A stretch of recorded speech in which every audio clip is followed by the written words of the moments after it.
Assalamu alaikum wa rahmatullahi wa barakatuh, wapenzi watazamaji wa channel yetu hii ya Darul Arqam Online TV. Alhamdulillah, leo tupo katika ardhi hii ya mji wa Kilwa. Leo baraka kubwa kabisa tumekutana na Ustadh Sheikh Akib hapa, atatueleza vipi, majina yake ni nani, na pia vile vile ni mzaliwa hapa katika mji huu wa Kilwa Kisiwani. Atupe lao historia kidogo ya mji huu. Kwa mwaka hii inakuwa ni mara moja kuweza kutembelea kisiwa hiki cha hapa Kilwa Kisiwani. Alhamdulillah, tunaye hapa, labda ujitambulishe unaitwa nani, na wapenzi watazamaji wanataka kujua labda wewe ni mzaliwa hapa, na je, kama ulizaliwa hapa unafahamu vipi Kilwa Kisiwani? Bismillah. Asalamu alaykum. Wa alaykum assalam wa rahmatullahi wa barakatuh. Alhamdulillah rabbil alamin. Wassalatu wassalamu ala rasulillah sallallahu alaihi wasallam wa ba'du. Alhamdulillah, mimi kwa majina naitwa Akib Abdul Hafidh bin Abu Bakar, mzaliwa wa Kilwa Kisiwani hapa. Ardhi hii ya Kilwa ilipata jina kuitwa wilaya ya Kilwa kwa sababu ya uwepo wa kisiwa hiki. Kisiwa ambacho kina ukubwa takriban wa kilomita 7 kwa kilomita 6 upana na urefu.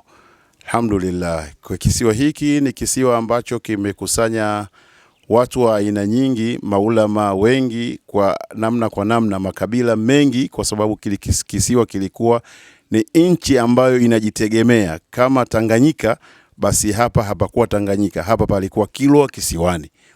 Ardhi hii ilikuwa ni taifa lenye kujitambua, lenye kujitosheleza, lenye kujitengenezea sarafu yake, ambayo ilikuwa imetumika kama sarafu kwa wakati huo, na wazee wakaishi nayo. Hao wazee wa mbali sana, sio wazee wa sasa. Takriban ardhi hii imeweza kujitambua, kuweza kufanya baadhi ya mambo kama hivyo, kujitengenezea sarafu yake, lakini maji kuyasafirisha kwa njia ya mfereji, maana yake mabomba ambayo yalikuwa yanatengenezwa kwa nakshi ya kwa nakshi ya mawe matumbawe pamoja na chokaa, wakawa wanaunda aina ya bomba, maji yanatembea ndani yake kama vile mabomba ya plastiki ambayo sasa hivi hizi zinatumika. Alhamdulillah. Kwa hiyo ni watu ambao walikuwa wameelimika tangu wakati uliopita, na watu wa visiwa hivi ni watu ambao walikuwa tayari wamesoma kitabu cha Nabiiullah Isa ibn Maryam, ambaye anatambulika kama Yesu. Walikisoma, wakasoma alama za nyakati, ndiko wakajiunga watu wazee kutoka katika ardhi hii na ardhi jirani, wakaenda mpaka Saudi Arabia kwa sababu ya kukisoma kitabu cha Nabiiullah Isa.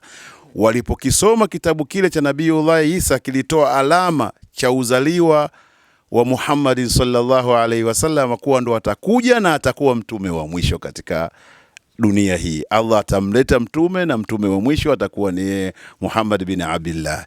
Na wallahi watu walitoka katika ardhi hii, wakakusanyika, wakaenda huko, wakafika na wakapata ilmu, na wakairudisha katika miji yetu. Alhamdulillah.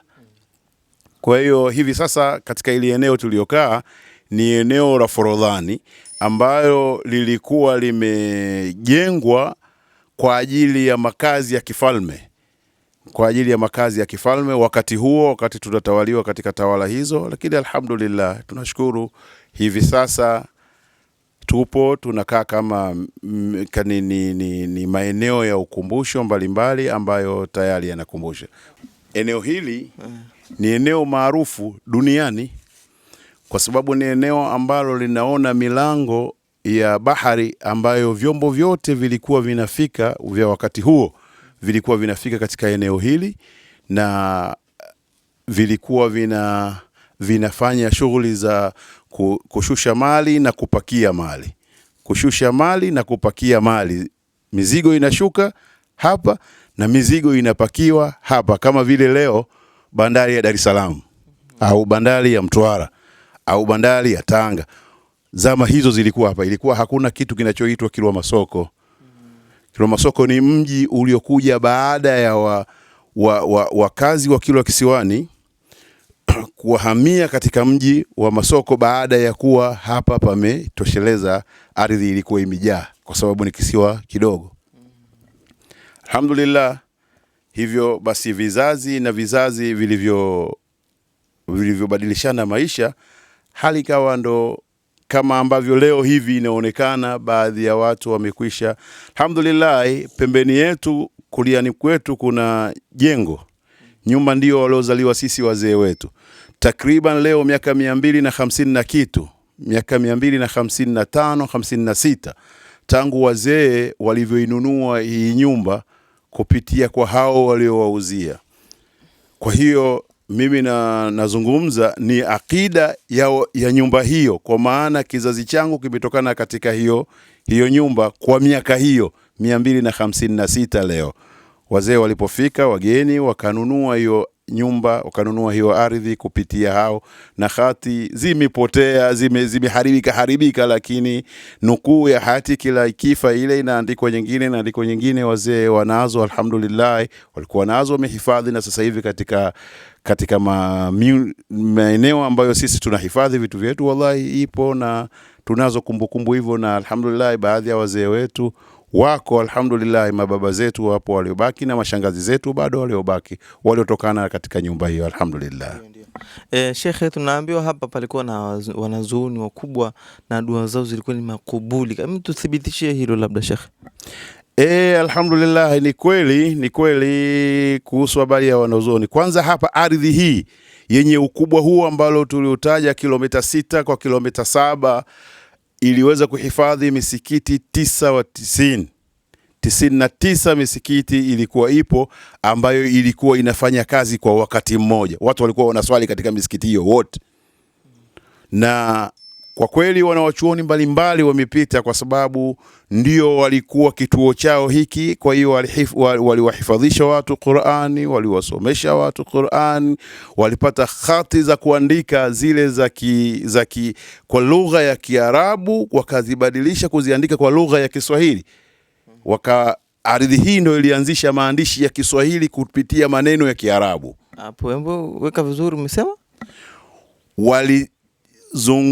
watu wa hapa waliweza kubadilisha hati ya Kiarabu kuileta katika lugha ya Kiswahili wakati huo, na mpaka sasa hivi watu wengi wa ardhi hii wanaandika hati ya Kiarabu, lakini maneno wakayaandika kwa lugha kama kwa lugha ya Kiswahili. Maneno haya yapo na hati hizo zipo na barua hizo, watu wanaandikiana barua na wakaelewana. Kwa hiyo ilisababisha kuleta fasili ya lugha ya Kiswahili kwa umakini, na ndio maana leo maneno mengi ya Kiswahili yanaibia katika maneno ya lugha ya Kiarabu. Mfano kama safar ni neno la Kiarabu, lakini safari inatumika katika neno la Kiswahili, lakini linaandikwa kwa lugha ya Kiarabu kwa maandishi ya Kiarabu kwa lugha ya Kiswahili, lakini ilitoka katika ardhi hii ya Kilwa Kisiwani, alhamdulillah. Labda lile tukio la kusoma adhana 99 tunasoma katika vitabu na pia historia, tunapewa baadhi na mashehe zetu, tunaambiwa mashehe walisoma adhana 99 na ile meli ikageuka kwa jiwe. Hii ni kweli labda? Kwa mujibu wa historia inavyosema ni kweli. Meli walikuja Wareno, watu wengi, kwa sababu ilikuwa ni nchi, watu wengi wakawa wanalazimika kuitawala. Kwa hiyo zilipita tawala mbalimbali, zilipita tawala za Kirumi, zikapita tawala mbalimbali zilipita, na kila mtawala alikuwa anahitaji kuja kuchukua nchi aitawale, kwa sababu ni nchi ambayo ilikuwa ni soko kubwa, ambayo ilikuwa inaendesha maisha labda ya East African yote. Ilikuwa fedha zinatengenezwa katika ardhi hii zilizotumika East Africa. Kwa hivyo Kilwa ilijitegemea na fedha zake. Ilijitegemea na fedha zake. Ni nchi ambayo ilikuwa tayari ina fedha zake. Na hapa mita 100 kutoka hapa tulipo ndicho kilikuwa kiwanda cha kutengeneza fedha hizo, kwa mujibu wa maneno na muonekano wa majengo hayo ya kale yaliyokuwepo. Ilikuwa ni kiwanda cha kutengenezea hizo fedha. Alhamdulillah. Kwa hiyo masala ya kuwa hii ni nchi ilijitegemea, ilijiendesha, iliwezaje kuendesha wakati huo, bado yana kumbukumbu, kwa sababu mpaka leo duniani huko wanaijua kama Kisiwani bado ni nchi inayojitegemea, kwa mnasaba wa kuwa kuna baadhi ya barua zinakuja mpaka leo zinafikia katika maboksi ya Kilwa Kisiwani, katika masanduku ya barua ya Kilwa Kisiwani, lakini zinatoka labda Ujerumani, zinatoka labda Uingereza, labda zinatoka wapi, zinaingia mpaka leo hii. Na sisi, marhum baba yetu alikuwa ndo mpokeaji mkubwa wa hizo barua, alhamdulillah. Labda Shekhe, kwa kumalizia, una lipi la kuambia Uislamu wa Tanzania ambao kwamba wanaweza kutazama muda huu hapa, pia vile vile Watanzania wote na dunia kwa ujumla, ambapo labda una lipi la kuambia katika siku ya leo kutokana na historia hizi, ili waweze kujua Uislamu wao ulipotokea? Ya kuambia yako mengi, lakini tutawaambia kifupi. Alhamdulillah, kwanza tunawaalika waje kutembelea Kisiwani, lakini kutembea kwao ni kusoma Uislamu na hatua ambazo zilifikiwa na Uislamu tangu karne ya 9 na 10. Ardhi hii imebeba Uislamu karne si zaidi ya 9 na 10. Tayari Uislamu ulifika. Karne ya 7 mtume alikuwa yuko, karne ya 8 mtume hakuwepo, lakini karne ya 9, wakati wa Uislamu, ubora wa Uislamu, miaka 300 ya mtume sallallahu alaihi wasallam alioitaja, zama hizo Uislamu katika ardhi hii ilishafika.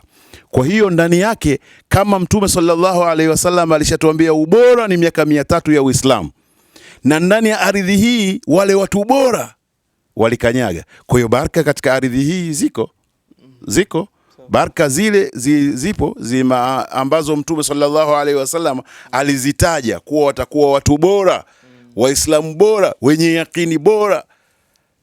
Miaka hiyo ilikuwepo. Kwa hiyo kukanyaga katika ardhi ambayo walikanyaga maulamaa wakubwa ambao wameeneza dini na walisimamia na waliifuata dini kwa jitihada, basi wallahi ndani yake kuna baraka kubwa. Kwa hiyo ukifika hapa moyo unatulia. Binafsi mimi naishi Dar es Salaam hivi sasa.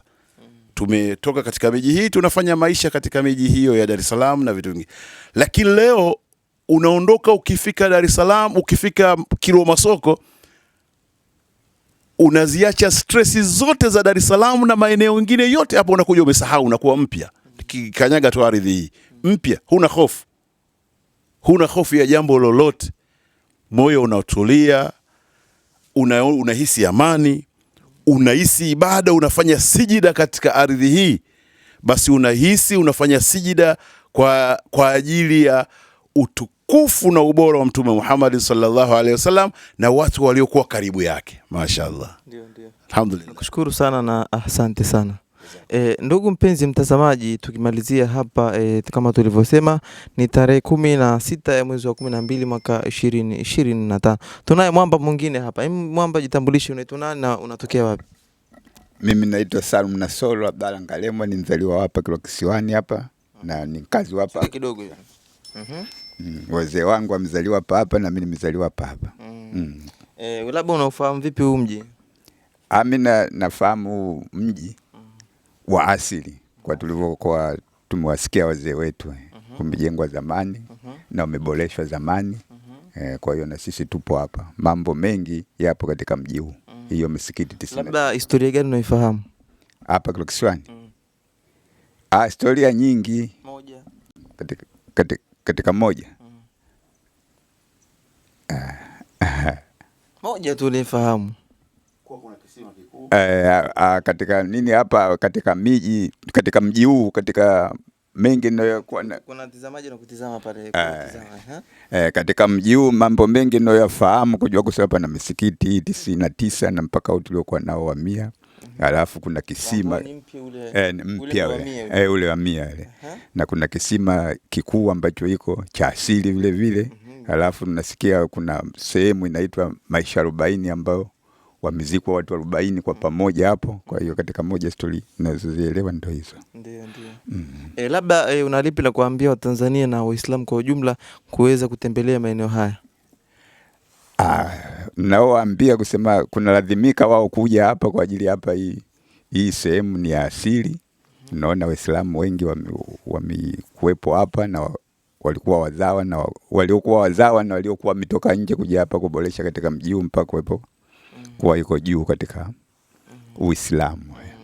Labda mpenzi mtazamaji anataka kufahamu ni nani, unatokea hapa? Mimi naitwa Salum Nasolo Abdalla Ngalemwa na nzaliwa hapa, isipokuwa wazee wangu walitoka huko sehemu za nje huko, akawa wamekuja hapa, kwa hiyo akawa wameishi mpaka tunazaliwa sisi, mtu tukawa tuna asili hapa.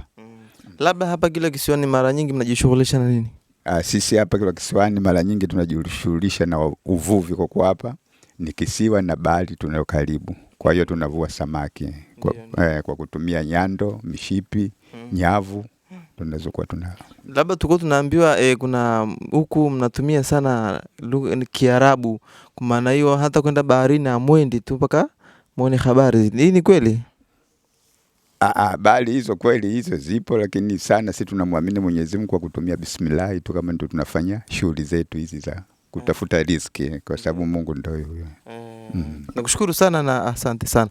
Mpenzi mtazamaji, tukiripoti katika ardhi hii ya hapa Kilwa Kisiwani, ni tarehe 16 ya mwezi huu wa 12 mwaka 2025. Wassalamu alaikum wa rahmatullahi wa barakatuh. Shukran wa jazakumullahu khaira. Ahsantum.